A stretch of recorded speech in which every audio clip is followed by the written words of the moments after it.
Novamente, mais uma segunda-feira se iniciando com mais uma live.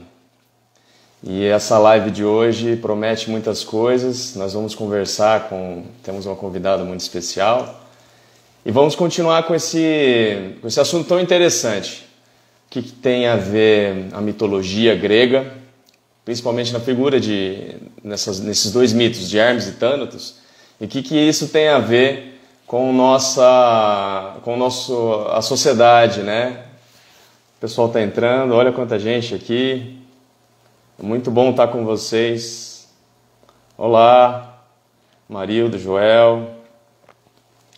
Muito bom estar com vocês começando a semana, né?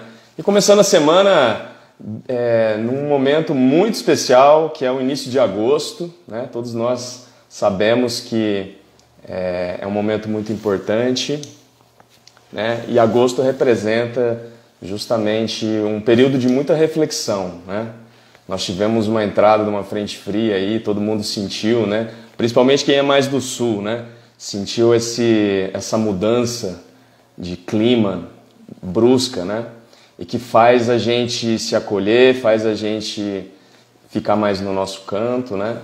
E eu acho que isso tem tudo a ver com o assunto de hoje, que tem a ver com recolhimento, tem a ver com perceber um lado mais quietinho, assim, de nós mesmos, né?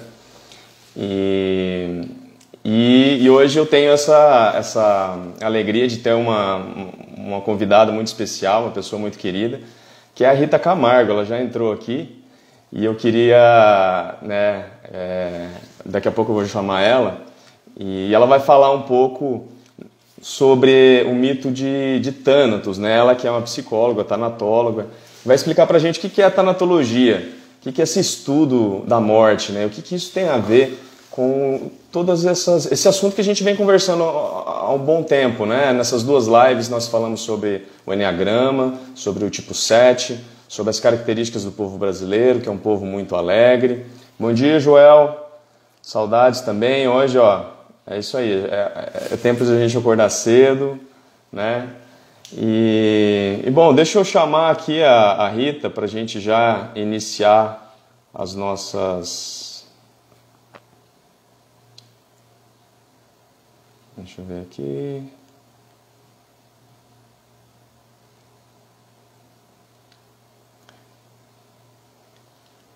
Deixa eu ver se consigo chamar a Rita.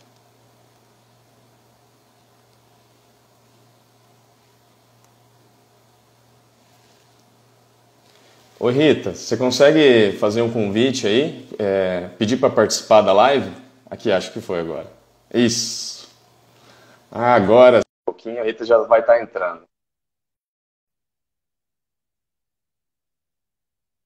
E hoje o assunto promete. Assunto muito interessante. Olá, Rita, tudo bem? Tudo bem, Felipe? Tudo. Você sabe que eu nunca sei se eu tenho que convidar, se a pessoa que pede, aí eu fico nessa dúvida. A Às vezes eu me atrapalho. gente pede, mas eu fiquei esperando você fazer a introdução, eu falei, senão eu vou interferir. Ah, legal. Não, legal. Tudo bem, Mas Felipe? que bom. Não, eu tava... Tudo bem, e você, como Tá tá? bem, graças a Deus.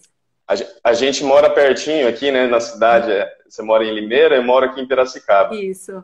Então eu já sei que deve estar frio aí, né? Porque aqui tá frio. Não igual a semana passada, mas tá bem frio sim. É, graças a Deus. Mas eu estava fazendo justamente essa introdução, né, para dizer onde que a gente está hoje, né, nesse momento, né, sobre esses assuntos que a gente vem conversando, né. Eu acho importante porque muitas pessoas às vezes não participaram ou não assistiram as outras lives. Então, para a gente introduzir, né, o que é isso, o que é Hermes e Thanatos e o que tem a ver com o Enneagrama e autoconhecimento, né. Sim, com certeza. Bom, no começo, na primeira live, eu falei, né, apresentei essa ideia de entender, né, a sociedade, e principalmente a sociedade brasileira aqui, né, nos movimentos coletivos, a partir desses dois mitos, né. E por que esses dois mitos? Porque no estudo do Enneagrama, a gente sabe que existem 9 tipos de personalidades e que esses tipos, que são padrões de comportamento, eles também servem para a gente observar os padrões da nossa sociedade, como ela atua, né? E aí cada tipo ele meio que sinaliza vários tipos de sociedades, né? E no estudo do Eneagrama a gente sabe que o Brasil é bem caracterizado pelo tipo 7, né?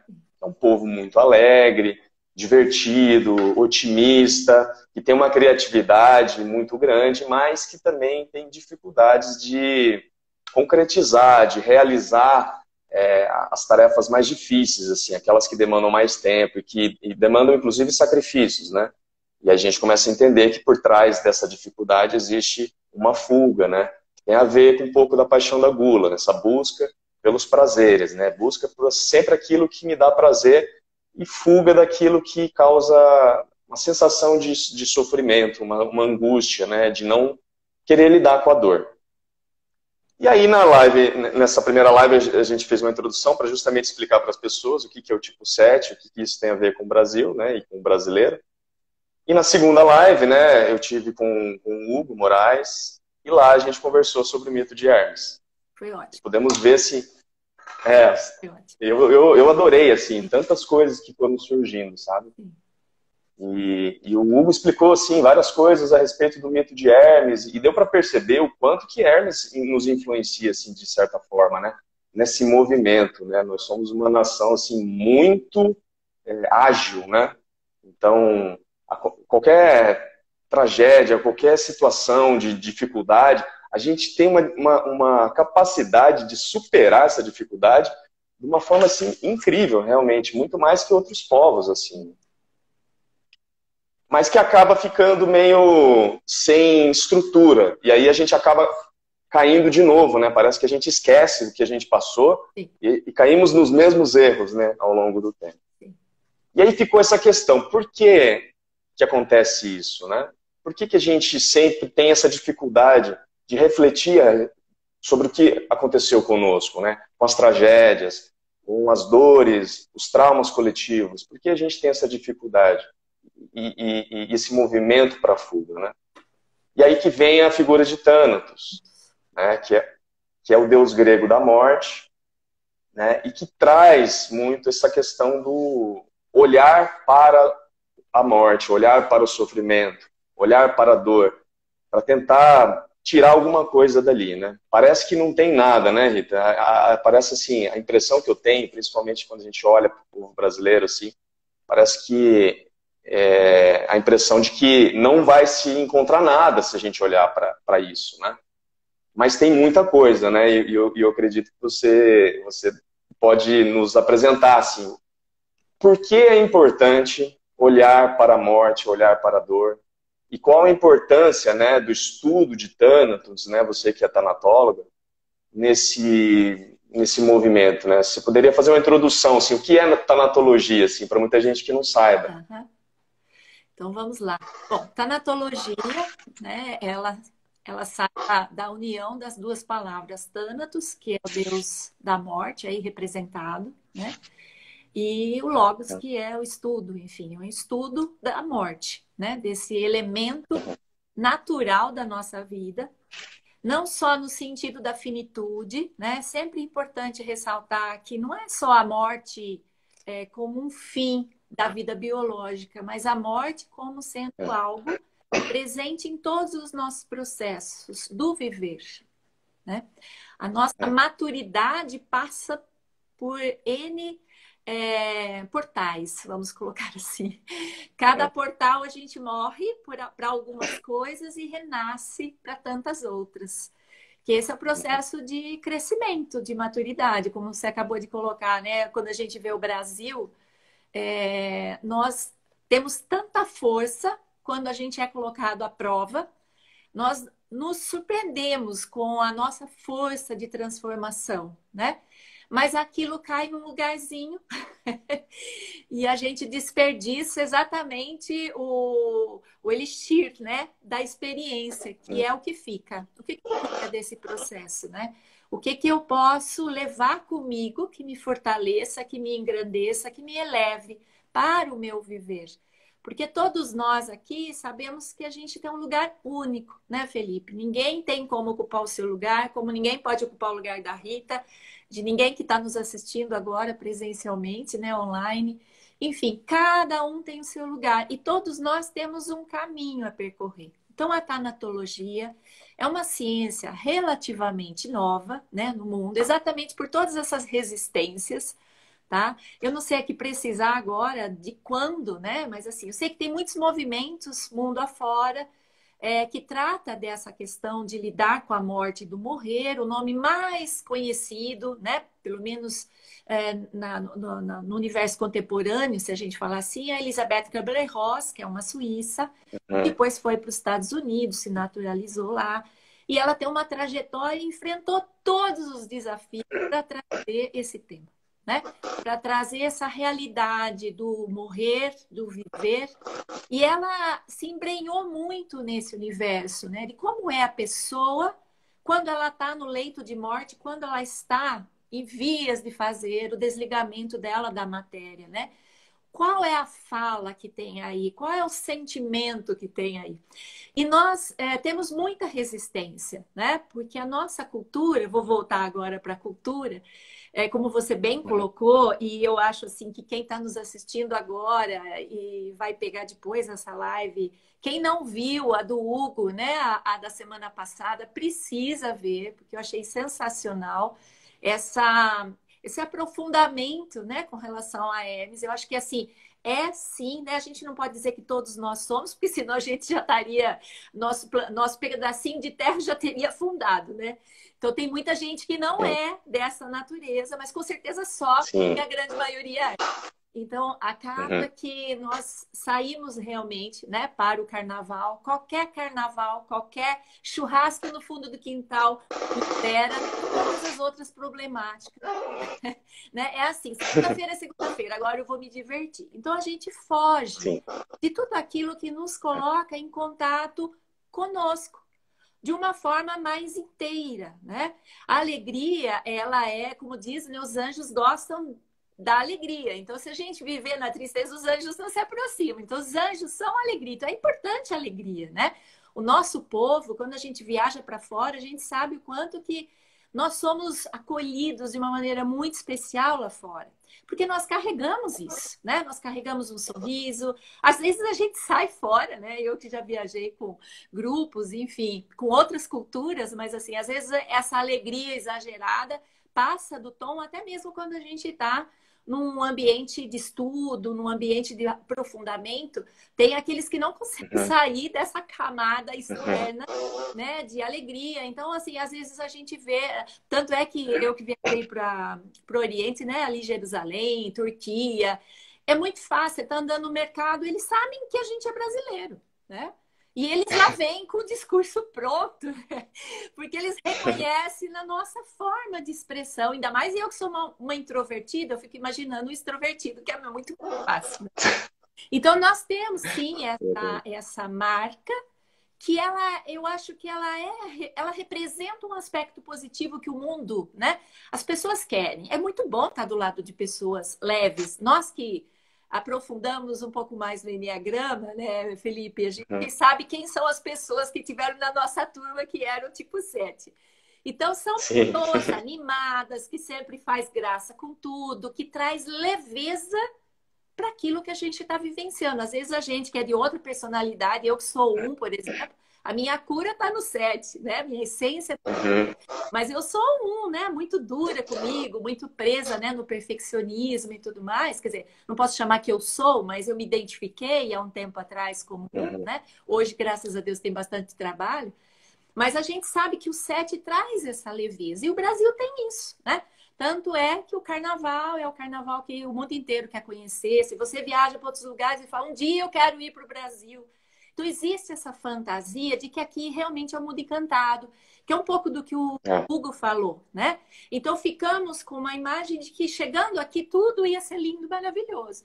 Só que, mesmo uma terra, né? A quantidade de terra que nós temos, a quantidade de água que nós temos, enfim, todos os benefícios naturais que a nossa terra carrega, ainda assim precisa passar por todos os outros elementos. Então, a gente A gente planta, mas tem um momento de colher, aquela terra fica vazia e a gente tem que replantar, a gente tem que mexer com aquele terreno, a gente tem que arar, a gente tem que nutrir aquela terra para que ela possa receber novos frutos, novas sementes, né? Vamos colocar assim.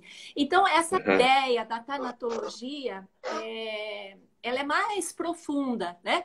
A tanatologia, ela surge como uma ciência que olha para a morte de uma maneira...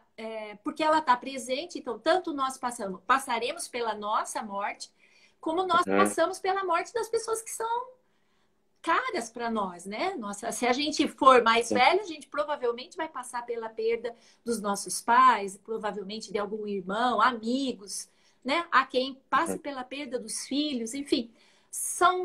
Nós sempre somos visitados por essa experiência e ela traz dor, né?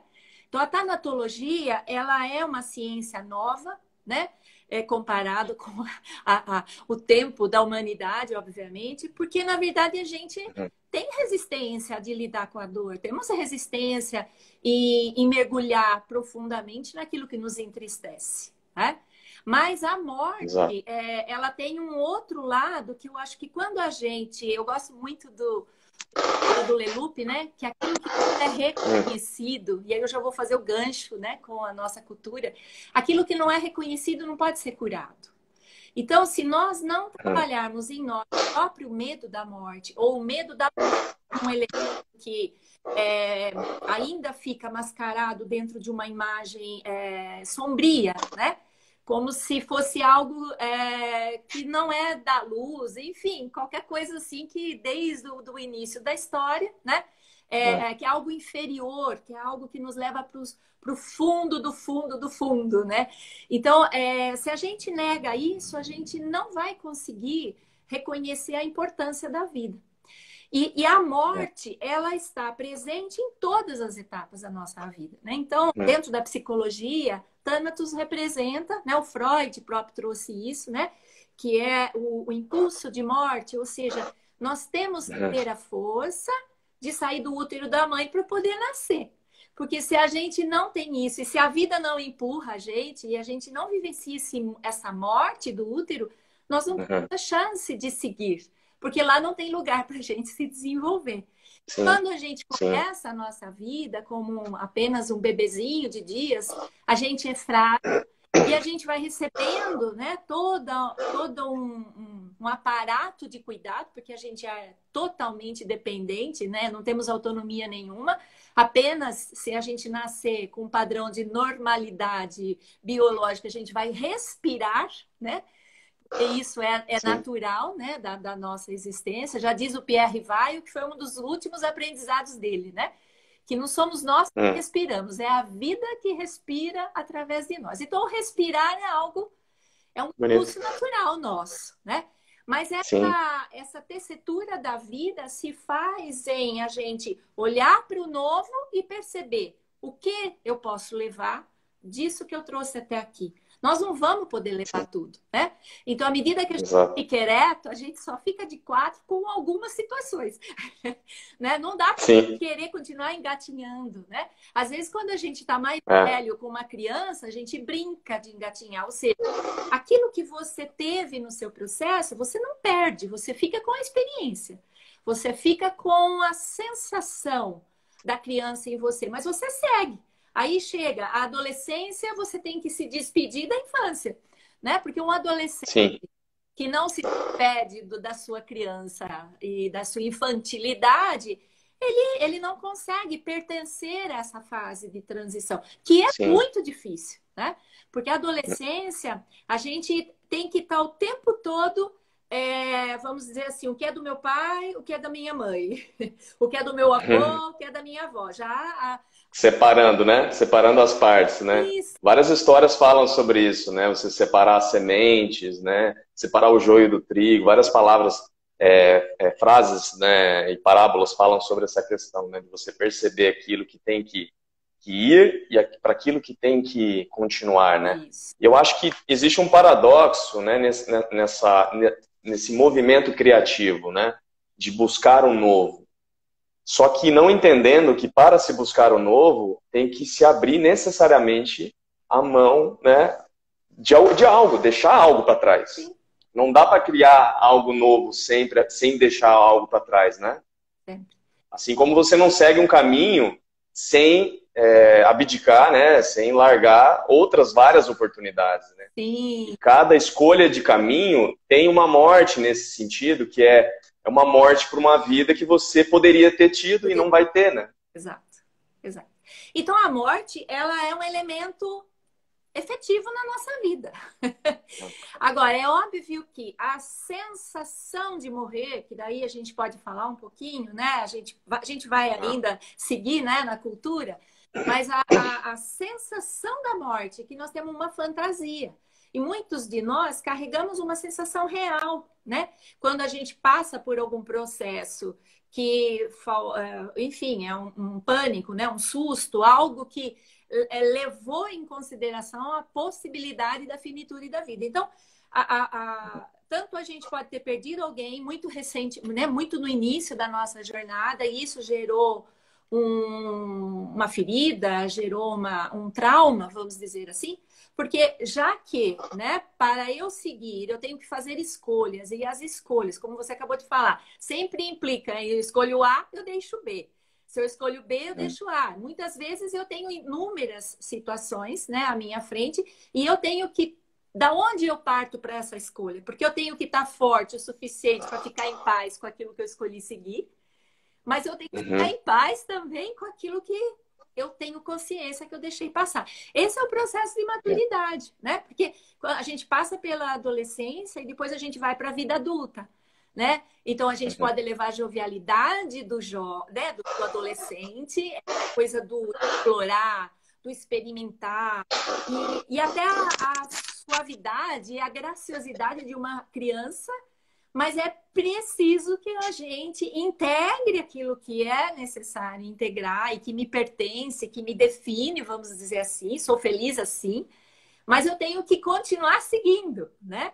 Então, aí, viver as experiências no adulto até a gente chegar lá na reta final da vida, né? Quando a gente chega lá na terceira, na quarta idade, hoje já se fala de quarta idade. Enfim, eu acho que terceira, a partir de 60, falar que morreu aí é muito pouco para essa nossa constatação, que a gente está durando muito mais do que antes, né? Então, eu acho que a gente pode dividir aí, essa terceira idade, ela não é a que vai até o final, mas isso fica por conta dos cientistas e dos exploradores desse tema, né? Que a gente só está batendo um papo. Então, eu vejo que para a gente poder chegar lá no final da vida, tá? Considerando que nós vamos viver aí até o máximo que a gente puder com esse corpinho aqui, né? É muito importante que a gente tenha conseguido realmente transpor esses medos, transpor essa cultura, né? De negar essa transição, né? De cada etapa. Porque o que faz, eu atendo um senhor de 92 anos, né? E é muito lindo ver ele, né? Quando ele retoma a vida dele, ele conta com orgulho cada fase que ele viveu, né? Então, uma pessoa que teve uma história muito bonita e tem até hoje, né? Porque ele é vivo, né? Ele é vivo. Eu falo que eu atendo ele, se fosse ver, eu que tinha que pagar ele, né? Porque eu aprendo com ele cada sessão, né? Mas é uma pessoa que levou a vida sem negar a parte difícil. Sim, gosta de dançar, gosta de viver a vida, mas nunca deixou de lado o esforço, olhar para aquilo que realmente requer esse olhar maduro, né? Então, a tanatologia é uma ciência que nos ajuda no processo de morte, tanto de alguém que está passando pelo seu processo, ajudar essa pessoa a viver, a coletar, né, todas as suas pérolas para poder fazer uma passagem em paz, como também ajudar as pessoas que ficam com seus lutos, né? Daqueles que são caros e que partiram. Então, é um momento difícil na nossa vida? Né? Eu já passei pela perda de um irmão, eu passei pela perda do meu pai faz 2 anos. Então, assim, não é uma passagem simples, né? Ela requer de nós muita sustentação interior e não fugir, né? Porque o luto problemático é aquele que a gente sublima, é aquele que a gente nega.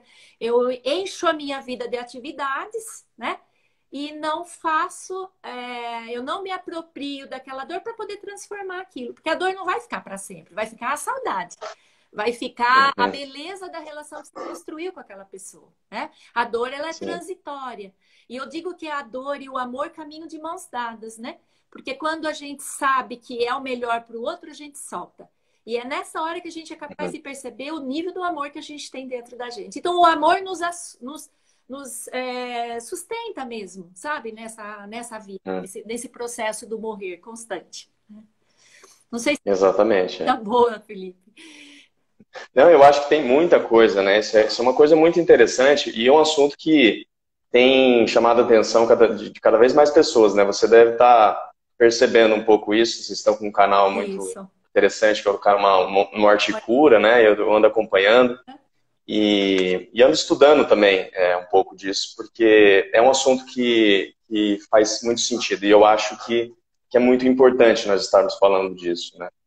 Me traz muito essa questão, assim, né? Desse momento que nós estamos vivendo, né, Rita? É um momento de muitas perdas, né? Sim.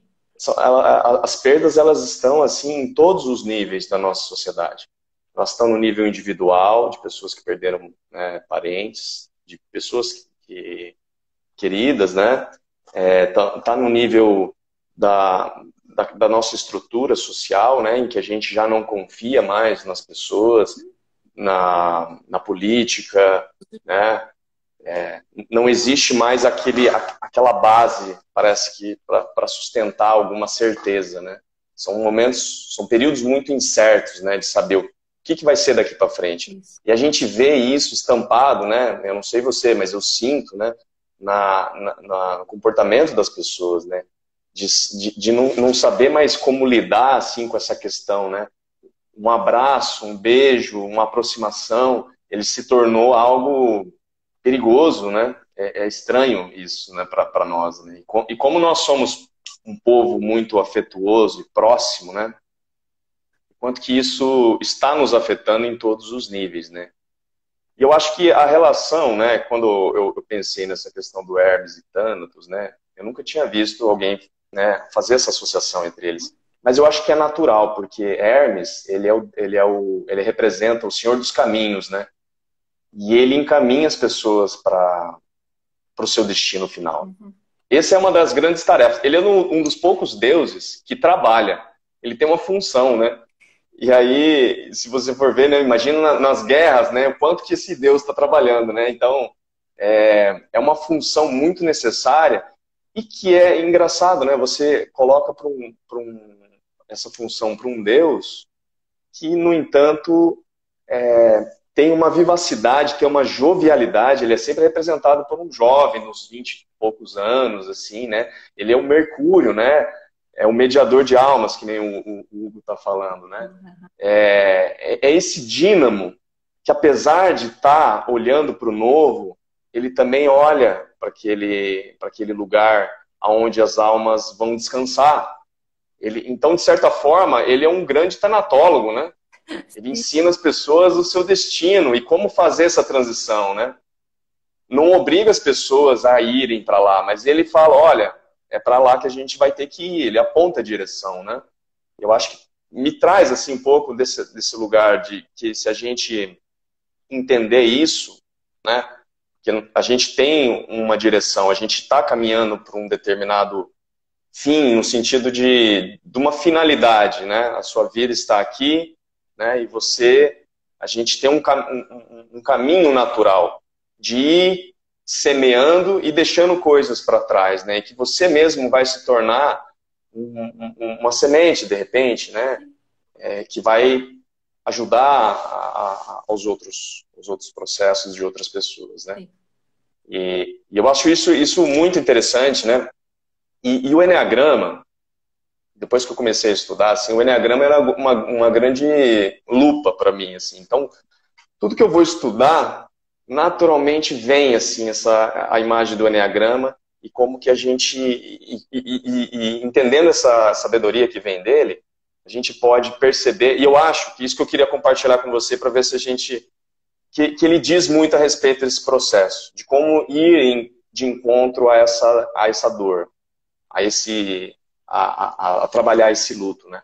Nós sabemos no Enneagrama que existe um ponto que naturalmente se encaminha para um luto e ele consegue lidar muito bem com esse luto. Às vezes ele até fica tempo demais, né? Uhum. Que é o padrão do tipo 4, que tem como paixão a melancolia.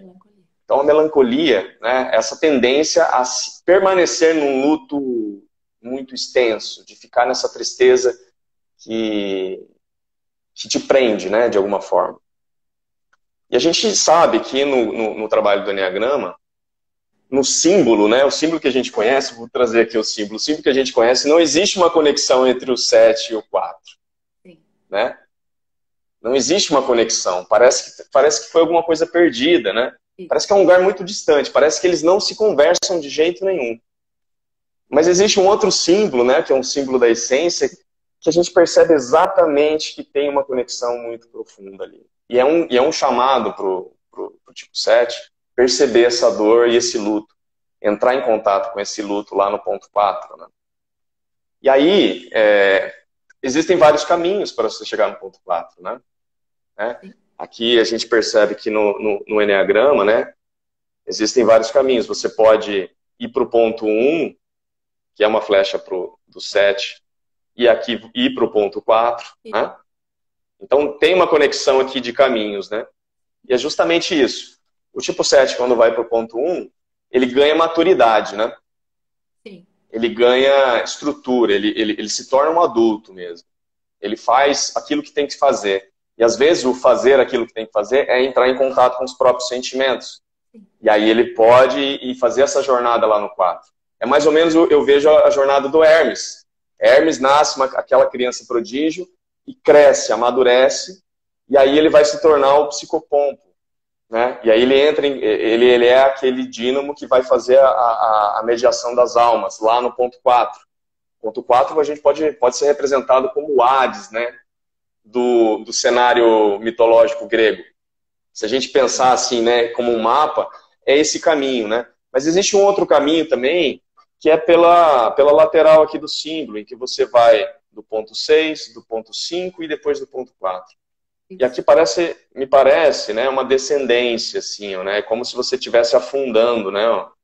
Eu acho que a sensação desse tipo de personalidade, que tem muita vivacidade, espontaneidade, alegria, quando percebe o medo que tem no 6, a percepção do próprio medo, isso, que faz com que ele fuja desse sofrimento, vai fazer com que ele tenha um chamado para aquietar, né? E aí ele entra no ponto 5, um ponto mais de meditação, para que ele possa fazer justamente essa conexão.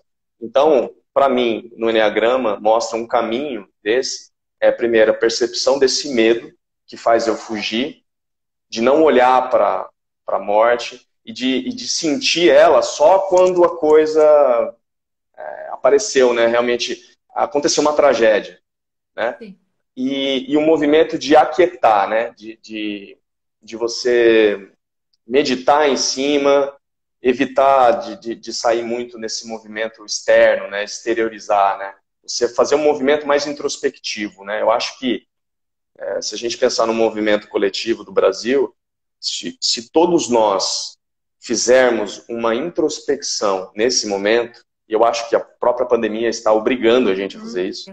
Esse movimento de introspecção já é um movimento que vai facilitar nosso processo de encontrar os nossos traumas coletivos. Né? Eu entendo que essa pandemia nos trouxe não só para o Brasil, né? Óbvio, para todo mundo.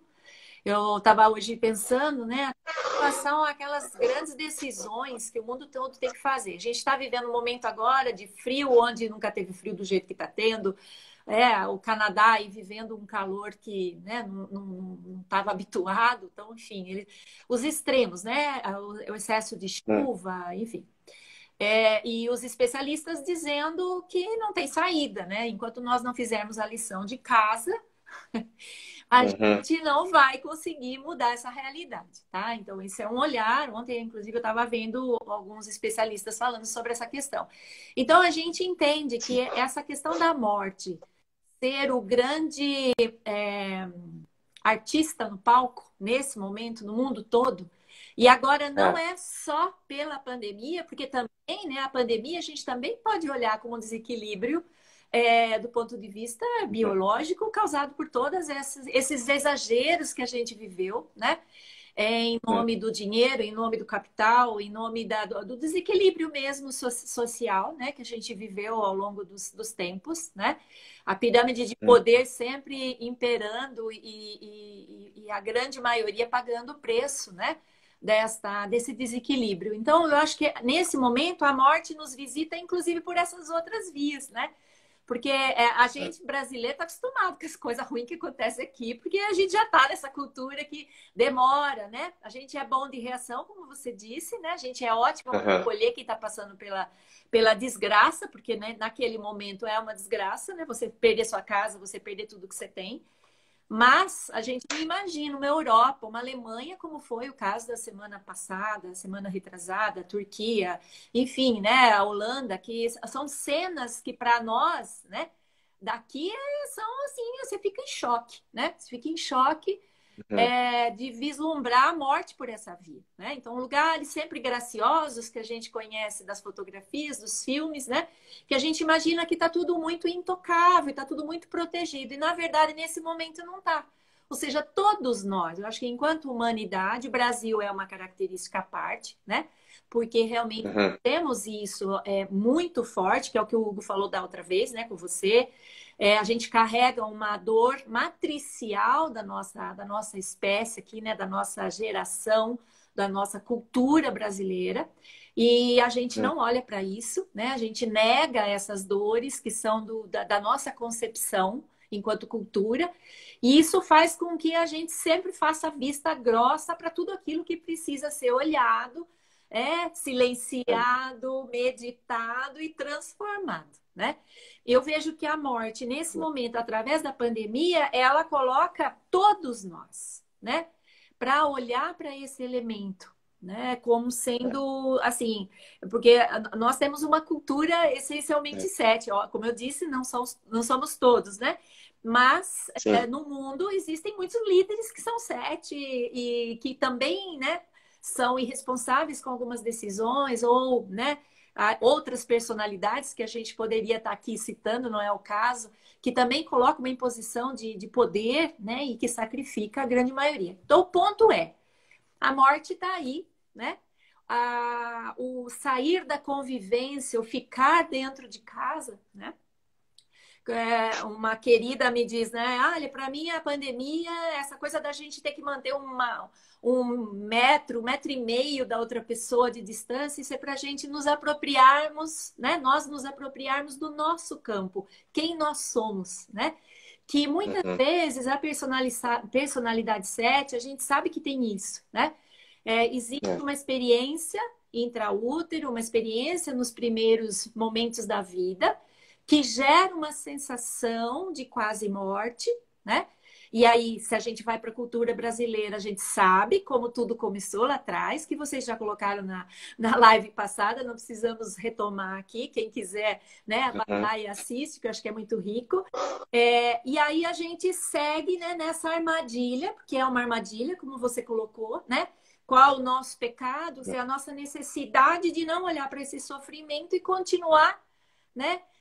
Fazendo um sistema que seja o futebol, que seja o carnaval, que seja tantas outras formas de fazer a gente se encantar e esquecer da nossa responsabilidade como cidadão, né? A história do pão e circo, né? Nós caímos Uhum. facilmente nesse lugar e a gente esquece, né? Então, assim, todo mundo se queixa da última eleição, mas o nível de abstenção foi absurda.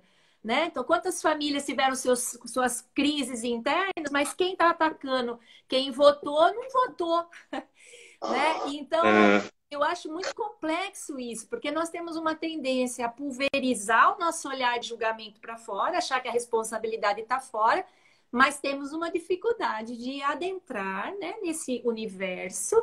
Tá? Qual é o meu medo nisso tudo? O que, que eu posso, né? Vencer em mim para que eu possa trazer algo novo para o social, tá? Porque se todos nós fizermos É. esse mergulho, né, do tipo do que eu tenho Né? O que que eu carrego comigo? Por que que eu tenho que ter 10 opções de lazer e não sentir nenhuma delas? Né? Se a gente pensar, nós somos, né? Eu não lembro agora se foi você mesmo que trouxe, nós somos um dos maiores consumistas, né?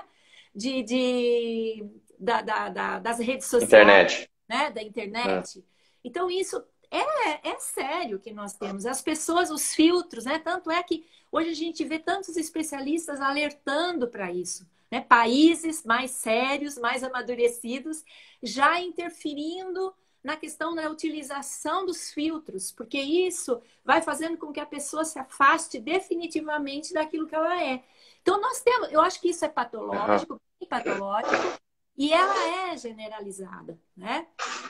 O ponto do Brasil é que, como nós somos uma nação que prevalece essa personalidade, a gente, como você colocou, a gente tem tudo, né, para ser a potência, né? Como o Hugo falou, a nossa promessa do futuro, mas quando a gente está no futuro, a gente não está no presente. E o futuro se faz aonde? O futuro se faz no presente. No presente. A gente não vem para o agora, Exato. a gente não tem como construir nada, né? Então, as nossas decisões, as nossas escolhas, elas têm que ser, né, com muita responsabilidade, a partir daquilo que eu tenho. Se eu tenho dificuldade de lidar com um medo, se eu tenho dificuldade de lidar com algo que me aconteceu, ou uma sensação, porque vamos lá pegar o 7 de novo, é uma ansiedade, né? É uma ansiedade de não conseguir ficar no lugar. Porque, né? Então eu preciso, né? Eu faço uma viagem no meio do caminho, eu desfaço daquela, vou em outra, eu estou sempre buscando aquilo que possa me trazer um prazer maior do que aquele que eu consegui na fase final do projeto. E isso faz com que eu não sinta nada, né?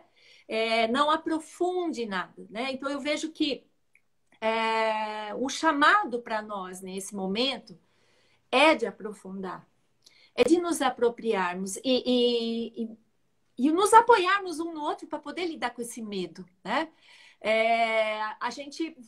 Eu gosto muito de um filme que eu já usei no mundo corporativo alguns anos atrás, que é do Charlie Chaplin, que é Tempos Modernos, né? Então tem um momento lá que ele sai da fábrica, né, onde ele está reproduzindo aquilo mecanicamente, né? E ele sai tão fechado naquela imagem, né, de fazer o parafuso, né? Porque é só isso que ele faz dentro do sistema. E ele sai para a rua, tudo aquilo que é redondo, porque ele tem a sensação que aquilo faz parte. Então, esse é o perigo quando a gente se abandona de si. A gente, no Brasil, a gente busca maneiras felizes de se distrair, né? Mas elas são extremamente manobra de massa, né? E é muito importante que a gente cresça nesse sentido. E mesmo as grandes universidades, eu sinto que caminham numa linha de ampliação de consciência, porque a gente vê os jovens muito mais preparados do que nós, do que eu, que sou uma outra geração, mas ainda assim eu vejo de uma maneira limitada, né? Por exemplo, a gente olha para o ser humano ainda só considerando a teoria da evolução, a gente não aborda a espiritualidade, a gente não aborda outros aspectos da existência que muitas vezes são importantes, né? Porque uma vez a gente dizer a sociedade é laica é algo super importante, porque a minha crença não pode transpor a sua. Eu não posso impor o que eu acredito em você. Mas quando a gente chega num limite onde o fato de eu ter uma crença, eu posso estar numa linha de preconceito, isso não é bom. Porque eu percebo às vezes que a gente tira de um lugar e põe no outro, mas o movimento de distração continua o mesmo. Ele não tem a profundidade que nós deveríamos ter, que outras culturas, outras nações, mundo afora, já têm, né? E a tendência, a tentação da distração, ela está permanente, né, na nossa vida. Ela está na palma da nossa mão, né, Rita? Sim. E isso é um grande fator que dificulta realmente de nós estarmos no presente, né? Estarmos aqui, né? Porque daí tem uma ansiedade, e é fome mesmo, né? Quando a gente fala sobre isso, é assim, se eu não souber o que está acontecendo, se eu não tiver essa informação, eu não vou sobreviver, né? E aí eu preciso ficar, e muitas pessoas estão adoecendo justamente por isso, eu preciso necessariamente estar sabendo a todo momento o que está acontecendo no mundo inteiro, né? E esse efeito global, né, que de certa forma são esses ventos dos novos tempos que nos jogaram no mundo, né? E agora a gente está disperso aí. Então, o que acontece lá na China, né? Uma tosse lá em Wuhan, né? Veio para cá e afetou todos nós e faz mais de um ano que nós estamos aí sofrendo as consequências desse evento, né? Faz com que a gente fique extremamente angustiado, a ansiedade sobe, porque a morte é como se ela não tivesse mais barreiras, né? E eu gostei disso que você falou, ela está no palco, né? Ela está no palco. Parece que o que acontecia lá nas guerras, as tragédias, os genocídios, era algo muito distante, né? Era como se a gente pensasse na história do nosso país, e eu já vi muitas pessoas falando isso. Como que nós conseguimos a nossa independência, construir esse país sem fazer nenhuma guerra? É como se a gente tivesse construído na mágica, né, esse país, assim, né? E que não houve tragédias, não houve guerras, mortes, né? Mas é um passado muito sangrento, tem um trauma muito profundo, que certas camadas sofrem mais, né? A gente fala sobre os povos originários, por exemplo, os negros, né? Quanto que tem de sofrimento nisso e quanto que nós fazemos parte disso, porque a gente nega, né, a importância da cultura dos povos originários, dos indígenas hoje, né, para nós, e que talvez seja realmente uma saída a gente buscar se reconectar, entender qual é o papel desses povos hoje no Brasil, o que eles têm para dizer para nós, e que talvez há uma sabedoria que está debaixo do tapete, que está no meio desse lodo de sofrimento e dor que a gente não quer trabalhar, né? Que é E também a própria origem, né? Porque se eu carrego um trauma, por exemplo, intraútero, se eu carrego um trauma no nascimento e isso faz com que eu queira construir algo desconectado, eu vou ter sempre uma sensação de vazio, né? E é aquela coisa, né? O vazio se torna um monstro, né? Um monstro que faz eu correr para algo que eu, né? Para um lugar que eu nem sei qual é, né? Então, assim, nós vivemos tanto, né? Isso tudo na nossa cultura, mas tudo isso foi silenciado, né? Foi silenciado de que maneira? Sim. Não, e essa impressão do quanto mais a gente silencia, mais a gente tem dificuldade de construir o nosso país, né? Então tem uma grande dificuldade de a gente entender assim, não, a educação é algo importante. A educação é a saída, todo mundo fala isso, né? A educação é a saída. Mas será que nós estamos dispostos justamente a nos sacrificarmos durante 10, 20 anos, né? Abrir mão de tudo que a gente acha que a gente deveria investir, para investir só em educação, para que a gente possa realmente ter um futuro melhor, né? Porque senão aqui vira a grande terra do nunca, né? Eu acho que é justamente isso, é a terra daquilo que nunca se realiza, nunca se concretiza. E o final dessa história é triste, né? Sim, e mesmo quando a gente pensa, né? Porque 20 anos em 500, 600 não é nada. 20 anos para dedicar a educação para fazer esse mundo novo. A questão é a seguinte, qual a educação que nós vamos dar? Essa é a pergunta. Exatamente, também. Quem está à cabeça da educação, né? Qual vai ser o direcionamento que eu vou dar da ética, né? Principalmente quando a gente não entende. O que a gente percebe com a tanatologia, né? Isso, eu que estou no meio, né? Posso falar com tranquilidade.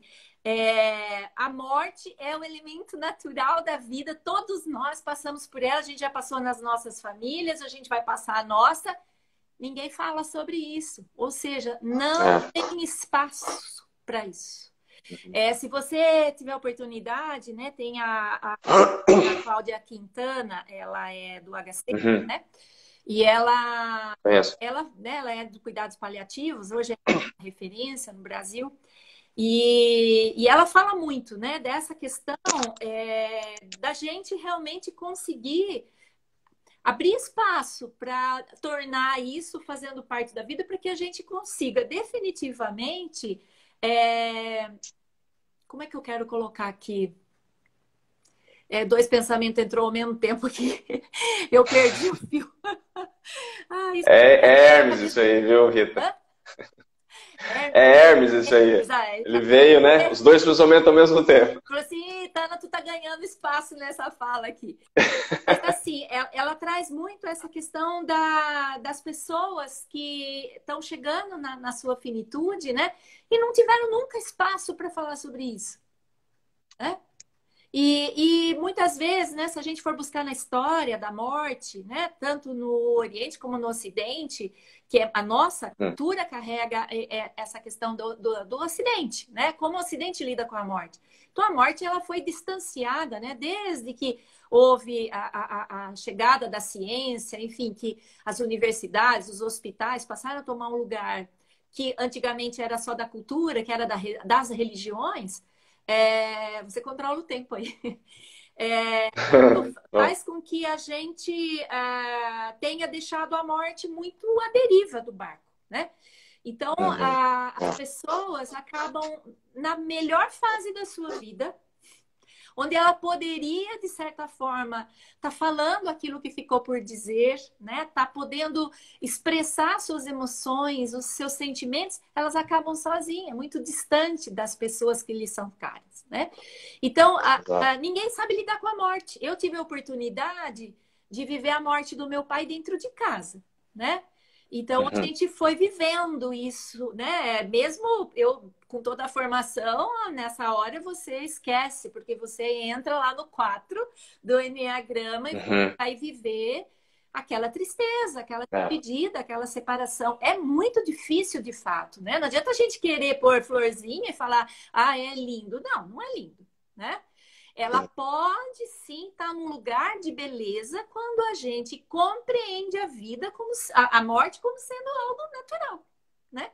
Sim, O exatamente. cipês, ele tem o período da florada, daqui a pouco eles estão só em galhos, né? E aí a gente aguarda a próxima florada. Nós somos assim também, né?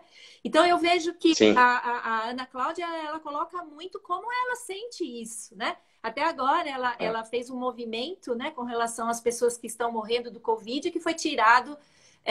Entrou aí uma lei no meio do caminho que era para não deixar o celular aparecer para a pessoa se despedir dos seus familiares. Então, eu mesma acompanhei um caso de perto, como foi, né? Quando ele foi para o hospital, um hospital é o maior e melhor do nosso país, no sentido particular, e ele falou, eu me vi toda a minha roupa sendo levada num saco, e eu não sabia se eu ia poder ver mais a minha mulher e meu filho. Então, assim, são situações em que a gente é angustiante, óbvio que é angustiante, né? E qual o respaldo que a gente dá para esse processo? Todos nós vamos passar por ele. Todos, né? Sim. Aqui a gente tem um grupo muito pequenininho que está assistindo, mas todos nós vamos passar por ele. Então, é muito importante que a nossa educação, eu acho que a questão da ética, a questão daquilo que eu faço, que vai repercutir no mundo, depende de eu reconhecer que eu sou finito, sim. E eu não sei a hora que eu vou embora. Então eu tenho que ser responsável, tanto pelo prazer, porque não dá para deixar para amanhã, né? O prazer não dá para deixar para amanhã, a satisfação, a alegria, a comemoração não dá para deixar para amanhã. Mas também não dá para deixar as contas por pagar, né? Os projetos, você deixa todo mundo arruinado, porque precisa lidar com aquilo. Isso que eu estou colocando é de uma forma metafórica, óbvio, né? Mas aqui nós estamos falando de uma questão mais profunda, né? Então, o 7, na sua personalidade, morre de medo de entrar em contato com essa angústia de morte, que ele carrega no corpo como sendo a morte mesmo. Eu vou morrer, né? Quem tem crise de pânico sabe o que é isso, né? Eu tenho a sensação que eu não tenho mais o controle de nada e eu tô morrendo, né? E é exatamente esse é o canal, né? Quando você pergunta qual o caminho, é se conhecer, abrir espaço para essa criança medrosa que está aí, para esse adolescente medroso que está aí. Busque ajuda se está difícil fazer sozinho. Mas o prazer de um 7, quando ele aprender a sustentar as dificuldades, vai ser muito maior. Muito maior, e muito mais duradouro, né? Saboroso, né? Isso a gente tem esses relatos, né, de pessoas que trabalham assim, que quando conseguem efetivar, quando conseguem fazer algo muito difícil para eles, é uma satisfação muito grande, eles falam com muito orgulho, né? Sim. E eu acho que de alguma forma é justamente esse caminho. E você falou sobre educação, a gente está quase finalizando aqui, mas eu achei muito interessante, né, que você colocou qual é a educação, né, que a gente quer. Né? Não adianta a gente, nós vamos investir, temos que investir em educação, mas qual é a educação, né? E aí eu acho que de alguma forma educar para viver tem a ver com saber que nós vamos morrer, né? Essa é a grande questão do memento mori, né? De lembrar-se da morte. Né? Não é algo sádico ou alguma coisa assim depressiva, né? Mas é sabendo que nós temos um tempo limitado para fazer as nossas coisas, não vamos deixar para depois para fazer, né? E eu acho que nesse sentido, talvez Thanatos seja um grande professor aí, né, para nós aí. Se a gente está pensando assim nessa qual que é a ética, né? Qual que é o caminho que nós vamos seguir para a nossa educação?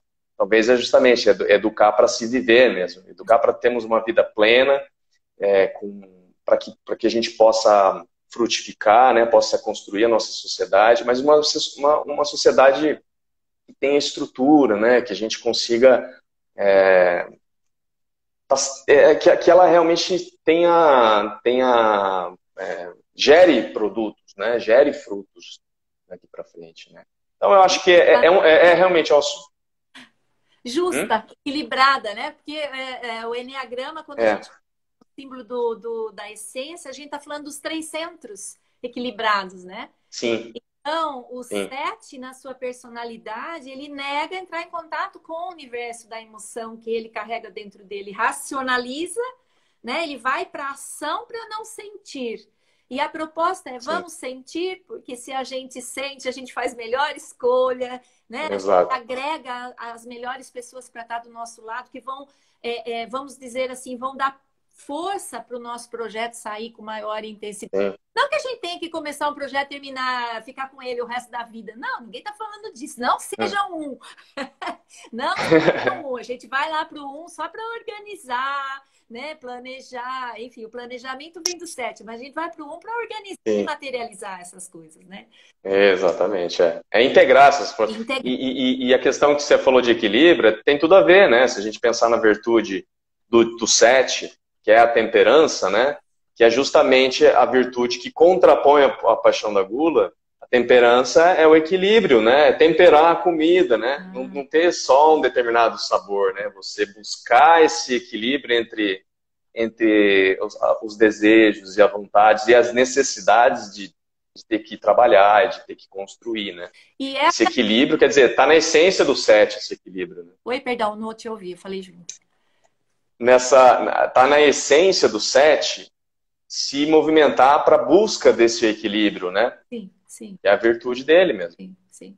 E nós brasileiros, a gente sabe fazer isso muito bem, né? Quando a gente fala de gastronomia, eu acho que nessa situação a gente é perfeito, né? Como a gente consegue integrar tudo, né? Como a gente consegue exatamente. ter beleza, né? Enfim, a criatividade a gente tem. Agora só falta a gente colocar ela em algumas áreas que estão abandonadas. Exatamente, Eu tenho um texto que eu recebi num grupo de uma escritora que chama Miriam, deixa eu ver aqui, Miriam Lúcia de Rezende. Acho que ela é psicóloga e escritora, e ela fala sobre o agosto, né? E a gente começou o agosto, e quando eu recebi esse texto, eu falei assim, nossa, mas tem tudo a ver com o assunto que nós vamos conversar hoje, né? Eu queria ler uma parte. Que é o dia de Thanatos, é isso? É 25? Eu chequei aqui. Eu não sei qual que é, mas faz sentido ser em agosto. 21 de agosto é o dia... 21 de agosto. Ele nasceu. Thanatos nasceu no Sim, dia não. Agora eu vou ficar prestando atenção em agosto, eu não sabia disso. Não, mas porque agosto é o final do inverno, onde a Terra está arrasada mesmo, né? Então, a gente está nesse momento, estamos entrando nessa época de perceber o que agosto tem para nos ensinar, né? E ela fala aqui, ó, o mês de agosto tem muito a ensinar, porque agosto é o mês jardineiro. E dentro dele berço do inverno é que as sementes dormem. Olha que legal. E aguardam seu tempo de brotar. Agosto é o guardador da boa nova, preparador de flores. Agosto é quando Deus deixa a natureza traduzir visivelmente o tempo das mutações. Olha que tempo propício. Lindo. Coloca na sua página isso para nós. Eu vou pôr. Ele fala muito mais coisas aqui. E é justamente isso, né, Rita? O que é o mês do jardineiro, o agosto? É onde a gente vai fazer as podas, né? É onde a gente vai deixar aquilo que secou e deixar para que a planta ela possa crescer, né? Para ela poder crescer, a gente sabe, quem tem um pezinho aí de fruto sabe o quanto que é importante a poda para a árvore, né? Sim, sim.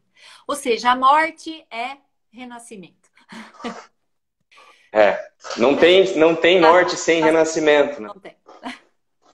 Não tem renascimento sem morte, não tem morte sem renascimento. Sempre dá o braço para o outro. Caminhamos. Exatamente.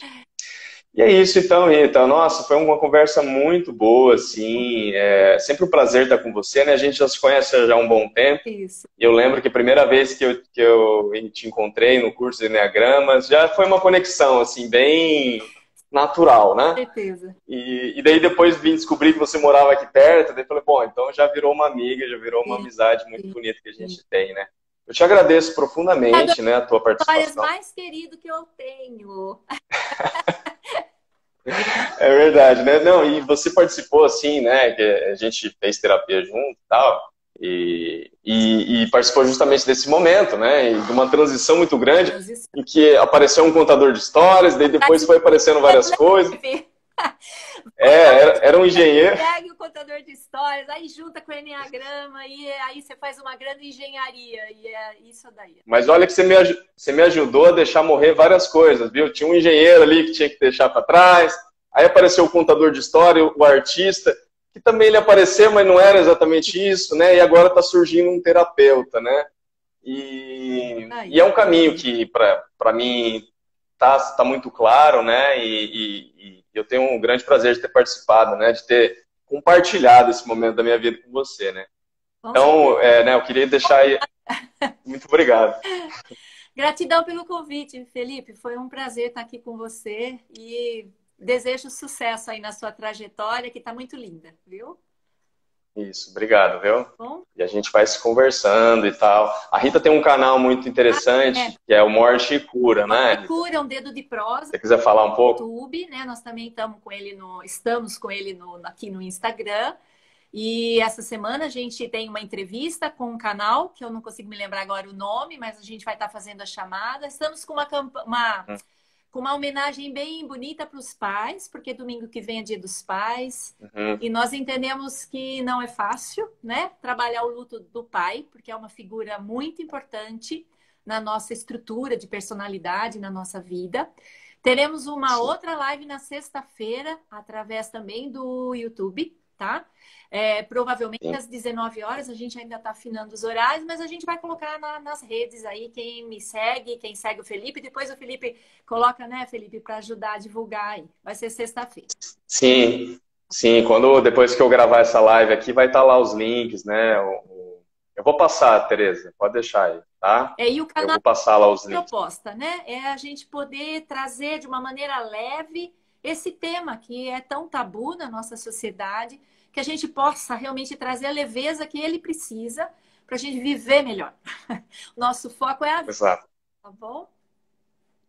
Beleza, então. Obrigado, viu, Rita? E com a Márcia, eu não posso deixar de falar, né? Que assim, é uma trindade linda, maravilhosa, e eu tô amando esse caminho com elas.